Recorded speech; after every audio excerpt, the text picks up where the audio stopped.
तो क्या तुम्हें पता, तुम्हारे आसपास के ज्यादातर लोग जंक फूड एडिक्ट बन चुके हैं। जंक फूड उनकी डेली लाइफ का एकदम पार्ट बन चुका है। लेकिन तुम पहचानो कैसे कि तुम जंक फूड एडिक्ट हो या फिर नहीं, या फिर तुम अपने आप को समझ रहे हो कि भाई मैं जो बहुत ज्यादा खाने लग गया हूँ। तो सबसे पहला साइन है कि तुम हफ्ते में 2 बार से ज्यादा जंक फूड खाते हो। अगर तुम ऐसा करते हो तुम जंक फूड एडिक्ट बन चुके हो मेरे भाई। और जब मैं छोटा तो भाई मैं जंक फूड एडिक्ट था। मैं मतलब हफ्ते में 1 आध बार नहीं, मतलब 4 4 बार जंक फूड खाता था, मतलब रोल मोमोज वगैरह। तो मैंने आज के टाइम में बिल्कुल जंक फूड खत्म कर दिया अपनी लाइफ से, कि मैं बहुत ही कम खाता हूँ जंक फूड, एकदम ना के बराबर।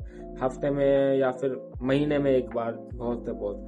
हफ्ते में भी 1 बार, जब जब मेरे दोस्त किसी का बर्थडे होता, बर्थडे पार्टी होती, तब जाके मैंने खा लिया तो खा लिया, नहीं तो नहीं। तो सवाल ये आता है कि मैंने आखिर ये किया कैसे। देखो मेरे भाई, जंक फूड को छोड़ना काफी ज्यादा डिफिकल्ट होता है, ये मुझे पता है, क्योंकि भाई मैंने काफी छोड़ने की कोशिश करी थी, लेकिन मैं बहुत ही कम बार सफल हो पाया था। और मैंने कैसे किया है मैं आज तुम्हें बताने वाला हूँ। मैंने जंक फूड कैसे अपनी लाइफ से एकदम खत्म सा ही कर दिया। तो सबसे पहली बात, तुम जंक फूड को कभी भी एकदम से खत्म अपनी लाइफ से कर ही नहीं सकते, क्योंकि भाई देखो, जंक फूड जब तुम्हारी डेली लाइफ का पार्ट बन जाता है तो भाई तुम्हारी बॉडी को मतलब ऐसा लगता है कि भाई कि हम तो भाई मतलब इसे रोज खा सकते हैं, मतलब दो डोपामिन हिट्स मिलती है और फिर तुम हैप्पी हो जाते हो।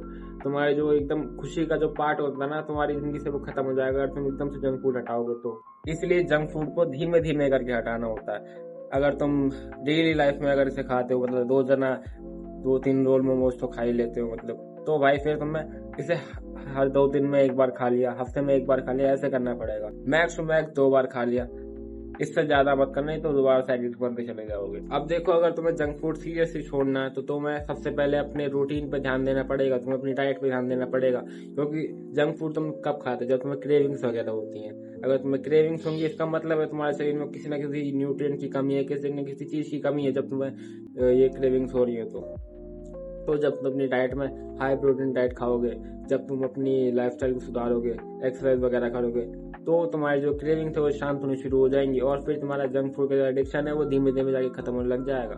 लेकिन अगर तुम सिर्फ जंक फूड ऐसे ही हटाना चाहते हो कि भाई मैं डाइट वाइट पे ध्यान नहीं दे रहा और रूटीन वगैरह भी मैं फॉलो नहीं करता और मैं जंक फूड छोड़ना चाहता हूँ, मतलब फिर तुम बहुत कम ही हो सकता है कि तुम छोड़ पाओ इसे। और मोस्ट इम्पोर्टेंट चीज है इन्वायरमेंट। अगर तुम्हारा इन्वायरमेंट ऐसा है कि तुम ऐसे लोगों के बीच बैठते हो जहाँ पे बहुत ज्यादा जंक फूड खाया जाता है, मतलब रोज जंक फूड खा रहे हो वो, और तुम उनके बीच बैठे हो, या फिर तुम्हारी विल पावर बहुत ज्यादा स्ट्रांग हो, या फिर तुम अपना ये इन्वायरमेंट है वो बदल लो। अगर तुम्हारे पास ऐसे लोग हैं जो घर का खाना खाते हैं या फिर फिटनेस पे अपनी ध्यान देते हैं, जिम वाले, तो उनके साथ जगह बैठना शुरू करो। अगर ऐसा नहीं हो तो, और तुम्हें यही मतलब इसी एनवायरनमेंट में रहना पड़ा, तो तुम्हारी विल पावर बहुत ज्यादा स्ट्रांग होनी चाहिए। अगर नहीं है तो तुम इसे बहुत कम ही मतलब नहीं छोड़ पाओगे मेरे हिसाब से। तो देखो, विल पावर का तुम्हारा स्ट्रांग है तुम ये कर सकते हो, अगर नहीं है तो, क्योंकि मैं मानता हूँ ये सारा गेम विल पावर का है। अगर तुम विल पावर तुम्हारी अच्छी है, तुम्हारे विल पावर स्ट्रांग है, तो तुम ये कर सकते हो, अगर तुम्हारा एनवायरनमेंट भी अगर थोड़ा बेकार है तो। बाकी अगर तुम्हें कोई भी क्वेश्चन होता है जंक फूड से रिलेटेड, जंक फूड एडिक्शन से रिलेटेड, तुम मुझे बता सकते हो कमेंट सेक्शन में, बाकी मैं तुम्हारे कमेंट का रिप्लाई कर दूंगा।